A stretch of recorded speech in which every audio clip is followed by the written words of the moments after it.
আসসালামু আলাইকুম। Hello guys,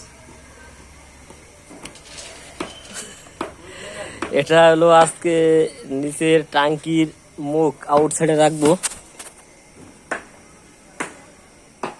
টাঙ্কিটা তো তোমার ভিতরে, এই কারণে টাঙ্কির মুখটা আপনার আউটসাইডে রাখবে, যে আউটসাইডে। এই কারণে বাইরে মাটি কাটতেছি। এখানে ম্যাগাডন পড়বে, ম্যাগাডনের উপরে সিসি ডালাবে, সিসি ডালার উপরে আপনার 6 ইঞ্চি একটা রড দিয়ে ঢালাই আছে।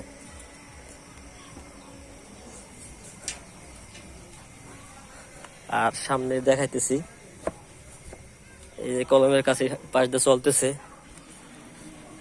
এই যে ট্রিগার ঢালাই হয়েছে আজকে। কালকে ইনশাল্লাহ ঢালাই দেবো পিলার। আজকে কলম বানছি বাইন্দে। আর একটা জিনিস আপনাদের দেখাই, এক্সট্রা একটা করে হুক দিয়ে দিছি, একটা টাই, একটা হুক।